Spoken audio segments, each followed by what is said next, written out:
Aula de lobectomia temporal da disciplina de Neurocirurgia da USP de Ribeirão Preto, ministrada pelo Dr. João Souza. Então, a primeira coisa que a gente precisa conversar quando fala de lobectomia temporal é entender um pouco a anatomia do lobo temporal. Bom, o lobo temporal ele tem quatro faces, né? Superior, mesial, lateral e inferior. E certamente a mais complexa é a face mesial, né? Então a gente consegue ver aqui alguns reparos anatômicos dessa região. Aqui, o giro lingual, que se continua com o giro parahipocampal. E repare que interessante, o giro parahipocampal, ele se dobra sobre si próprio e forma uma estrutura que tem um formato de gancho. Essa estrutura é o uncus, tá bom? Representado aqui pelo número 4. Então, o número 3 é o giro lingual, giro parahipocampal número 2, e aqui, dobrando-se sobre si próprio, né, é o uncus, tá bom? O uncus é uma região muito importante do lobo temporal, porque é uma região que contém a amígdala e o hipocampo. Então, o uncus, ele tem um segmento anterior, que se relaciona à amígdala. Internamente, aqui na região anterior do uncus, a gente tem a amígdala. E, posteriormente, a gente tem o hipocampo, tá bom? Um pouquinho mais aqui para frente, a gente tem o límen da ínsula, que também é um reparo muito importante nas cirurgias de epilepsia. E separando o giro parahipocampal do neocórtex temporal, a gente tem o sulco colateral. Reparem que o sulco colateral ele se continua com o sulco rinal, tá bom? Nessa região aqui, ó. Sulco colateral, sulco renal. E o sulco renal ele separa o uncus do polo temporal, tá bom? Então tudo isso que está à frente do límen da ínsula e lateral ao sulco renal é o polo temporal. E a título de citação, aqui a gente tem o istmo do giro do cíngulo, sulco parieto occipital e sulco calcarino, tá bom? Se a gente ampliar um pouco a anatomia dessa região mesial, a gente vai encontrar um pouquinho mais de detalhe. Então aqui, giro lingual, giro parahipocampal, que se dobra sobre si mesmo formando uncus. Região anterior tem a amígdala, região posterior tem o hipocampo. Essa região do córtex, né, que é o, desculpa, do paleocórtex, né, que é o menos desenvolvido evolutivamente, na transição do giro parahipocampal para o uncus, né, que está representado aqui em asterisco, é o córtex entorrinal, que também é uma região epileptogênica. Bom, outros reparos anatômicos aqui que a gente tem é, é o giro denteado, a fímbria. Aqui a gente tem o trato óptico. Aqui o corpo geniculado lateral, de onde emergem as radiações ópticas, e a fissura coroideia, que é o limite mesial do corno temporal, como a gente vai falar mais para frente. Aqui uma outra visão, né? A gente fez uma secção aqui axial e está vendo o lobo temporal de cima, junto com o corno temporal.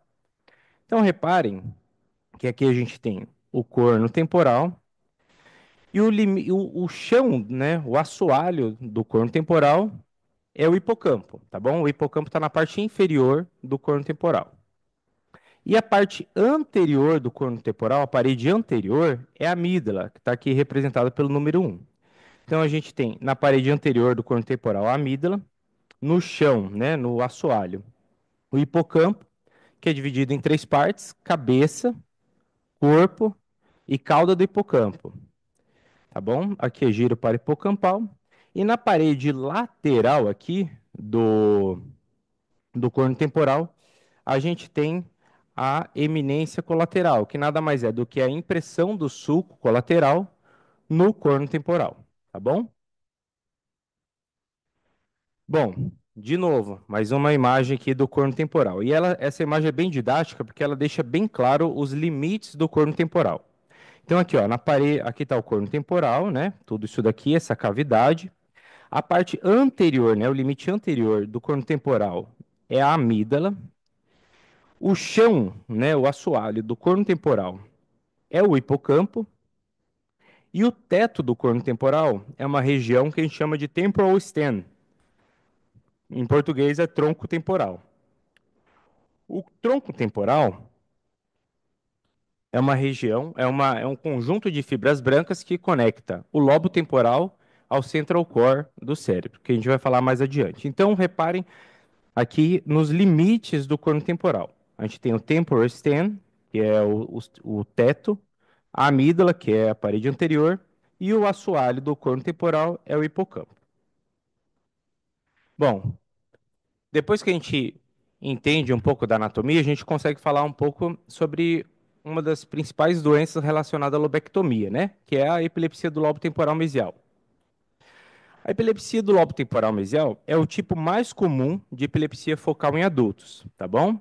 Como o Thales já adiantou na aula que ele deu. E o principal substrato histopatológico é a esclerose hipocampal, tá bom? É a principal etiologia. O Thales também mencionou muito bem que alguns pacientes são refratários. E o que é ser refratário? É quando o paciente ele apresenta uma ausência de resposta a pelo menos duas drogas antiepilépticas em posologia otimizada. E desses pacientes que têm epilepsia do lobo temporal mesial, cerca de 30% dos pacientes são refratários ao tratamento clínico e precisam de cirurgia. Esse estudo ele foi publicado em 2001 e ele pegou 80 pacientes e dividiu em dois braços, tá bom? Esse estudo aqui do Samuel Wiebe, que foi publicado na New England Journal. E esse estudo é um estudo pivotal, porque ele deixou bem claro que para pacientes com epilepsia do lobo temporal mesial, o tratamento cirúrgico ele tem uma taxa de controle de crises muito superior ao tratamento clínico continuado. Então, se o paciente ele não responde a pelo menos duas drogas, a primeira opção subsequente é você submeter esse paciente à cirurgia, tá bom? Bom, aqui um exemplo só para citar de ressonância magnética, mostrando uma ponderação coronal, uma ponderação em T1, corte coronal, que a gente consegue ver um hipocampo muito assimétrico em relação ao hipocampo do outro lado. Isso daqui é um paciente com esclerose hipocampal, tá bom? Então, a gente ou vê uma redução volumétrica, ou a gente vai para a ponderação em flare e vê que o hipocampo atrófico ele fica com hipersinal, tá bom? Então, a ressonância magnética ajuda bastante no diagnóstico de esclerose hipocampal, que é o principal substrato patológico da epilepsia do lobo temporal mesial. E como o Thales também citou, o objetivo da cirurgia é você ressecar ou desconectar a zona epileptogênica, tá? No caso da epilepsia do lobo temporal mesial, você vai tentar fazer uma ressecção do hipocampo, da amígdala e do giro paripocampal, tá bom? Aqui saiu errado, é giro paripocampal. E para isso existem diversos acessos. Tem os acessos que foram criados num primeiro momento, que são os acessos não seletivos, a exemplo da lobectomia temporal anterior, e tem os acessos que foram desenvolvidos subsequentemente, que são os acessos seletivos, e a gente vai falar um pouquinho de cada um deles. Então aqui tem um primeiro tratamento cirúrgico para epilepsia, tá bom? Aqui a gente tem a amígdala e hipocampo, e aqui a gente tem o restante do lobo temporal, né? Do neocórtex temporal. Inicialmente, o primeiro tratamento proposto era uma lobectomia mais ampla, né? Em que você tirava de 4,5 a 6,5 centímetros da parte anterior do lobo temporal. E junto você tirava a amígdala e hipocampo e uma boa parte do neocórtex, que é essa região mais lateral do lobo temporal. Porém, à medida que os acessos foram evoluindo, foram propostos acessos mais seletivos que tentavam tirar apenas essa região mesial do lobo temporal. E o acesso seletivo mais amplamente difundido são os acessos seletivos por via transilviana. São chamados de acesso por via transilviana porque eles se baseiam na dissecção da fissura silviana para acessar as estruturas mesiais do lobo temporal. Então aqui a gente tem um dos acessos mais conhecidos, que é o acesso transinsular, que é por Yazarguil. Então, reparem, ele é um acesso seletivo, transsilviano e transinsular. Por quê? Porque você faz uma dissecção da fissura silviana, você abre a fissura silviana, aí você identifica o límen da ínsula, você identifica o sulco limitante inferior da ínsula, e uma vez identificadas essas estruturas, você faz uma incisão de 1 a 2 centímetros no sulco limitante inferior, e com essa incisão, você, ao atravessar o sulco limitante inferior da ínsula, você cai nas estruturas mesiais, no amígdala e no hipocampo. Só que quando você acessa essas estruturas pelo sulco limitante inferior, você transgride, né, você lesiona o temporal stem, que é o tronco temporal. Reparem no que eu falei. O temporal stem, ele é um conjunto de fibras brancas que conecta o lobo temporal ao central core do cérebro, tá? E uma vez que você passa pelo tronco temporal, você lesiona as fibras que tem ali. E os principais fascículos que tem ali é o fascículo uncinado, que está representado em rosa aqui, que conecta o lobo temporal ao lobo frontal. Você também machuca, né? O fascículo occipitofrontal inferior, que é o IFOF, representado em verde, que conecta o lobo frontal ao lobo occipital e parietal. E você também machuca, se lesiona, tende a lesionar as radiações ópticas, que conduzem à informação de visão, tá bom? Que estão representadas em amarelo aqui. Então, se você passa pelo sulco limitante inferior e atravessa o tronco temporal, você tende a causar uma lesão de todas essas estruturas, de todas essas fibras brancas, tá bom? Bom, aí, com o evoluir das técnicas, né, e com análise desses pacientes, além de você tentar só ressecar a amígdala e hipocampo, foram criadas variações de técnica para você tentar preservar o tronco temporal. E foi criado um acesso seletivo transilviano chamado de transuncus. Por quê? Transuncus porque você faz uma dissecção da fissura silviana, identifica lobo temporal, lobo frontal, límen da ínsula e o sulco limitante inferior. Mas ao invés de você abrir o sulco limitante inferior, nesse caso, você acessa as estruturas mesiais, amígdala e hipocampo, através do uncus, tá bom? Por isso que ele é chamado de transuncus. Aí você faz uma ressecção da porção anterior do únculus, que contém a amígdala, e daí você ganha um acesso ao corno temporal do lobo temporal, tá bom? Para fazer a ressecção do hipocampo.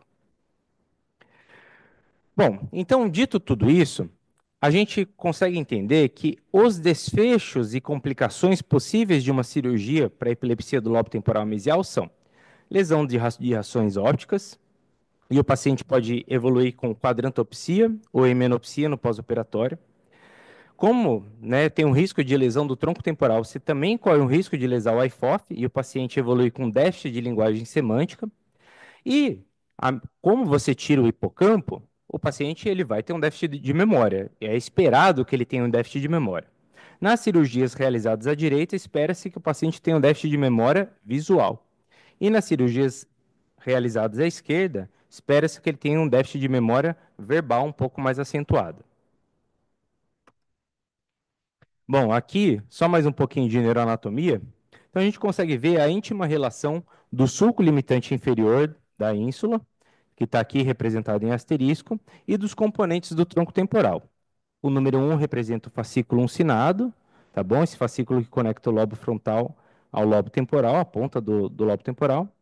E a relação do sulco limitante inferior com o IFOF, que está relacionado à linguagem semântica, tá bom? Então, se a gente faz uma incisão aqui, ó, como eu falei, no sulco limitante inferior da ínsula, a gente lesa fascículo uncinado e lesa também fascículo occipitofrontal inferior, que é o IFOF. Outra imagem bem bonita é essa que mostra a relação do sulco limitante inferior da ínsula com as radiações ópticas. Reparem que as radiações ópticas, elas representam o teto e parte da parede lateral do corno temporal, tá? Então, não raro, quando você vai acessar o corno temporal por uma via superior, por uma via lateral ou através do sulco limitante inferior da ínsula, você transecciona essas fibras, principalmente as fibras mais anteriores, que são a alça de Mayer, e o paciente pode sair da cirurgia com uma quadrantopsia homônima contralateral, tá bom? Então, o que eu preciso que vocês entendam nesse momento é que essa região mesial, ela é difícil de ser acessada sem causar déficit nenhum no paciente, porque ela está em contato com vários outros fascículos de fibras brancas que têm em funções importantes, a exemplo das radiações ópticas. Bom, depois de um tempo que esses métodos seletivos transsilvianos eles foram se difundindo, os estudos nessa área começaram a aumentar, tá bom? E começou-se a se observar que, embora esses acessos eles tentassem ressecar somente a amígdala e o hipocampo e parte do giro hipocampal, outras estruturas do lobo temporal começaram a ser afetadas por esses acessos. Então aqui a gente tem um exemplo de um paciente, de dois pacientes, na verdade, que foram submetidos ao acesso seletivo transsilviano, seja ele transinsular ou transuncos. Foi ressecado somente a amígdala e hipocampo, mas o polo temporal deles foi muito comprometido, tá bom? Reparem que o polo temporal dos pacientes submetidos ao acesso seletivo transsilviano, ele está atrófico, tá bom? E muitos pacientes cursam com essa atrofia ao longo dos anos, no segmento pós-operatório. E a gente estudou esses pacientes, tá bom? Esse é um dos artigos que foi publicado na minha tese. O primeiro autor foi um colega meu, o Dr. Leonardo Giacomini, e a gente estudou o sinal da substância branca do polo temporal remanescente desses acessos seletivos, por meio de uma ponderação específica chamada relaxometria. E o que a gente viu é que esses pacientes submetidos aos acessos seletivos, eles tinham um aumento do sinal no polo temporal que estava atrofiado. E esse aumento do sinal na relaxometria é sugestivo de gliose e é sugestivo de perda de função. Então, vejam, foram criados os acessos seletivos. Esses acessos tinham como primeira intenção ressecar somente a amígdala e hipocampo e preservar o resto do lobo temporal, principalmente o polo temporal. Mas, como a gente viu pela anatomia, esses acessos eles acabam comprometendo o tronco temporal que está ali ao redor das estruturas mesiais, né? Então, esses acessos, embora recebam a alcunha de serem seletivos, eles causam também um comprometimento de outras estruturas que não são acessadas diretamente por esses acessos, entendeu? Eles acabam comprometendo também o polo temporal. Então, se o polo temporal ele tende a ficar atrofiado, e ele tende a ficar gliótico e eventualmente com perda de função, começou-se a se questionar por que fazer os acessos seletivos se o polo temporal vai ficar atrofiado e você ainda deixa o paciente com uma região remanescente sem função que pode gerar novas crises no futuro, tá bom? Então, com base nesse raciocínio, foi criada uma nova técnica que foi desenvolvida na Unicamp, né, e que foi alvo da minha tese de doutorado também, que é a amídalo-hipocampectomia temporopolar, tá bom? Os dados dessa tese foram publicados no Journal of Neurosurgery, e é o seguinte, essa tese é uma evolução dos acessos do Iazargil, tanto transinsular como transuncos, tá? E ela é feita da seguinte forma, a gente faz um acesso piterional, tá bom? Expõe bem aqui lobo frontal, lobo temporal. A gente faz uma dissecção da fissura silviana, tá bom? A gente identifica límen da ínsula, vê onde que é o ponto de inflexão de M2 para identificar bem o límen da ínsula. E essa técnica ela tem como requinte o seguinte: a gente vai, a partir do sulco renal, da impressão do sulco renal aqui no polo temporal, fazer uma corticectomia antero-posterior até o límen da ínsula, tá bom? E ao chegar no límen da ínsula, a gente vai fazer uma corticectomia látero-lateral, até a base do lobo temporal, para tirar, para ressecar só esse polo temporal que está anterior ao límen da ínsula. E com isso a gente tende a preservar, né, a intenção dessa técnica era preservar o temporal stem, o tronco temporal, preservar pelo menos o IFOF e as radiações ópticas, tá bom? Então, a intenção dessa técnica é você ressecar o polo temporal, que acaba ficando atrofiado mesmo com os acessos seletivos, para então você tirar esse polo temporal em bloco e conseguir acesso à amígdala e hipocampo e conseguir continuar com o tratamento cirúrgico da epilepsia do lobo temporal mesial. Então aqui tem um vídeo que eu vou mostrar para vocês, exemplificando essa técnica da amígdala hipocampectomia temporopular.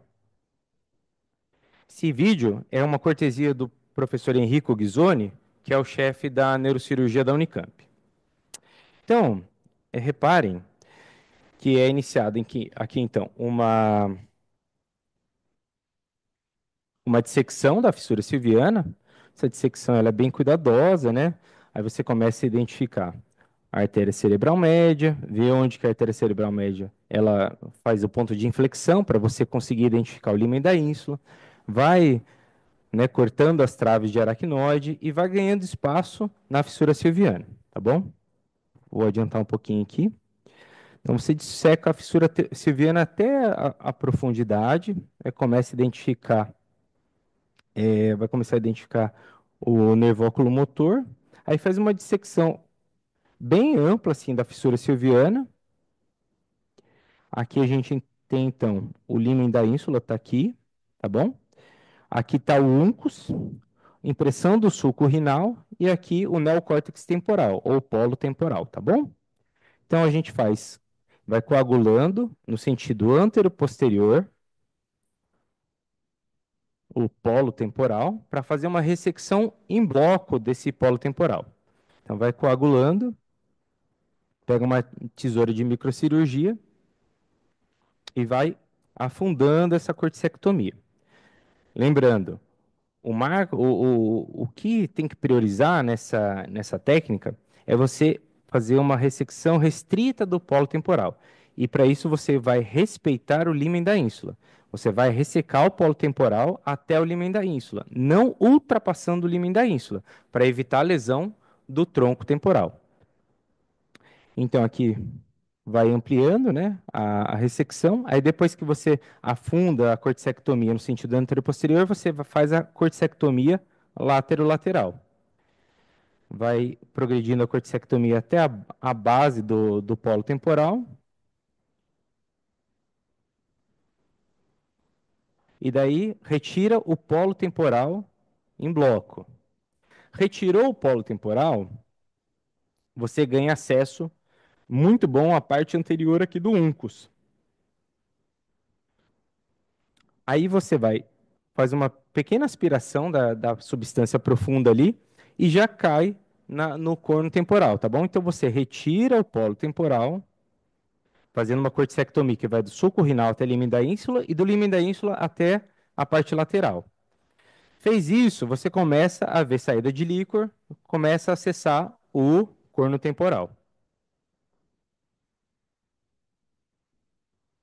Aí, ampliou aqui, colocou uma espátula dentro do corno temporal, você começa a ver a amígdala. E a partir disso, você vai ressecando a amígdala, cuidadosamente. E uma das coisas que é um desafio na cirurgia da epilepsia é você saber até onde você vai estender a ressecção da amígdala para cima, né? Porque a amígdala é uma das estruturas do lobo temporal mesial que tem limites mais imprecisos. Então, você usa uma linha imaginária que vai da artéria coroidea ou do ponto coroideo inferior até o trato óptico, ou utiliza o próprio trato óptico como referência. E você não vai progredir a ressecção da amígdala para cima do trato óptico, tá bom? Porque a intenção é tirar somente a amígdala temporal. Se você for estender muito a ressecção da amígdala para cima, você acaba pegando núcleos da base, e daí o paciente sai com déficits importantes da cirurgia. Aí vai ressecando a amígdala. Depois que você progride a ressecção da amígdala, a amígdala consegue ser ressecada em bloco e você consegue acessar mais facilmente o hipocampo. E daí você faz uma dissecção mais na lateral do hipocampo, através da eminência colateral, até chegar no sulco colateral. E depois você disseca a fissura coroideia, para conseguir ressecar tanto a parte mesial e a parte lateral e a parte mesial do hipocampo. Então vai fazendo isso com gentileza, usando aspirador, bipolar, controlando a hemostasia. E o hipocampo ele consegue sair em bloco, quando a gente utiliza essa técnica. Então, aqui já está na parte final, dissecando a fissura coroideia, que é o limite mais medial do hipocampo e do corno temporal. E um dos outros benefícios dessa técnica, né, do acesso temporopolar, é que você consegue ressecar o hipocampo em bloco. E isso ajuda bastante em estudo anatomopatológico dessa região. Aí tirou o hipocampo e o corpo do hipocampo, e você consegue visualizar bem as estruturas aqui do mais mesiais, né? Nervo oculomotor, borda livre da tenda, e aí vai. Aí acabou a cirurgia. Revisa a hemostasia, joga um soro, vê se não tem nada sangrando. Não tem nada sangrando, pode fazer a durografia e sair de campo. Bom, então essas são as técnicas que a gente apresentou aqui, né? É o acesso seletivo transinsular, o acesso seletivo transuncus e a amidolepocapectomia temporopolar, que essa é a técnica nova que foi criada na Unicamp. E outro braço, né, do meu doutorado foi avaliar o pós-operatório dessas técnicas, tá bom? E olha que interessante. Quando a gente utiliza o acesso temporopolar, depois de 2 anos de cirurgia, a gente tem uma taxa de controle de crises disperceptivas, ou seja, o paciente fica Engel 1A ou 1B, não apresenta no máximo auras, em 70% dos casos. Quando a gente usa o acesso transinsular, 76% dos pacientes são Engel 1A ou Engel 1B 2 anos depois da cirurgia. Mas quando a gente realiza o acesso transuncus, menos de 50% desses pacientes ficam livres de crises perceptivas 2 anos depois da cirurgia. Então, o acesso transuncus, nessa comparação, foi o que apresentou um pior controle de crises. Mas isso é importante destacar que essa diferença só foi estatisticamente significativa nos primeiros 2 anos pós-operatórios. Então, nos primeiros 2 anos pós-operatórios, o acesso temporopolar, que é essa linha azul, e o acesso transinsular, eles conseguiram uma melhor taxa de crise, tá bom? Essa daqui é uma curva de Kaplan-Meier que mostra os pacientes livre de controle de crise ao longo do tempo, tá bom? Então, à medida que essa linha vai caindo, os pacientes vão ficando menos livres de crise, tá bom? Então, com 2 anos pós-operatório, os melhores acessos, né, os que tiveram melhores resultados, foram o acesso temporopolar e o transinsular. Só que ao longo dos anos, né, esses pacientes, independente da técnica utilizada, eles vão recorrendo de crises, tá bom? De forma que quando a gente já tem 6 a 8 anos pós-operatórios, não existe mais diferença estatisticamente significativa no controle de crises entre essas técnicas. Porém, a cirurgia de epilepsia, ela não se limita somente a você controlar crises. Você tem que buscar melhorar a qualidade de vida desse paciente. O principal é você deixar o paciente livre de crises desperceptivas para ele poder ter uma vida mais próxima do normal e não evoluir com déficits cognitivos importantes no pós-operatório. Porém, o segundo fator mais importante para a qualidade de vida desse paciente são os déficits visuais, tá bom? E olhem que interessante. Quando a gente compara essas técnicas, a temporopolar, a transinsular e a transuncus, a técnica transinsular, ela apresenta uma taxa de quase 75% de déficit visual pela campimetria automatizada de Humphrey, tá bom? E isso daí se relaciona ao fato da gente transeccionar o sulco limitante inferior da ínsula e atravessar diretamente as radiações ópticas, pelo menos a parte anterior delas. Então, quando a gente faz o acesso ao corno temporal por meio do sulco limitante inferior da ínsula, a gente transecciona diretamente as radiações ópticas. Isso é tão importante que chega a ser quase 3 vezes maior o número de déficit de campo visual nos pacientes que têm o sulco limitante inferior violado, entendeu? Porque a gente lesiona as radiações ópticas. Enquanto que nos outros acessos, no temporopolar e no transunco, somente 1/3 dos pacientes tem déficit visual pós-operatório. Então, quando a gente vai comparar as técnicas, o acesso transinsular é aquele que acarreta maior déficit visual pós-operatório. E quando a gente analisa o IFOF desses pacientes por meio da técnica de tractografia, O acesso transinsular também é o que tem piores resultados, tá bom? O IFOF pós-operatório dos pacientes que são submetidos a esse transinsular tem um número muito menor de fibras em relação ao acesso temporopolar e em relação ao acesso transuncus, tá bom? Aqui, só um exemplo. Esse foi um paciente muito bem sucedido, que foi submetido ao acesso temporopolar. Aqui a gente tem uma tractografia do IFOF antes da cirurgia e depois da cirurgia, ou seja, praticamente inalterado. Então, em pacientes bem selecionados, e quando a gente não viola o límen da ínsula, ou seja, a gente mantém a ressecção do neocórtex para frente do límen da ínsula, restrita ao polo temporal, a gente consegue preservar o IFOF desses pacientes, segundo os estudos de tractografia que são feitos, tá bom? Então, algumas mensagens para casa.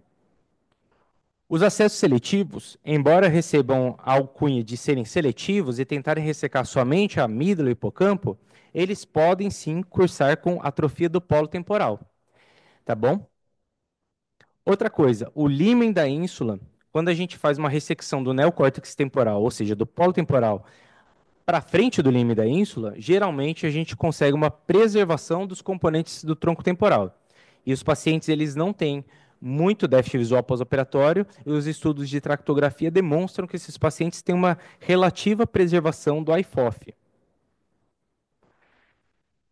É importante sempre ter em mente, quando você indica essa cirurgia para um paciente, que os desfechos pós-operatórios esperados são déficit visual, por conta da lesão das radiações ópticas, e uma perda de memória. Lembrando que, se você tira o hipocampo do lado esquerdo, o paciente tende a incorrer com uma perda de memória verbal. E se você retira o hipocampo do lado direito, ele tende a incorrer mais com uma perda de memória visual no pós-operatório. Isso, inclusive, já foi questão de prova da ICBN. E uma das conclusões, né, da aula e a conclusão da minha tese de doutorado é que a ressecção do polo temporal ela não piora os desfechos pós-operatórios em relação aos acessos seletivos. Então, é uma técnica eficaz, segura e que tem bons desfechos pós-operatórios, tanto em termos de controle de crises, quanto em termos de preservação de fibras brancas no pós-operatório. Bom, é isso. Muito obrigado.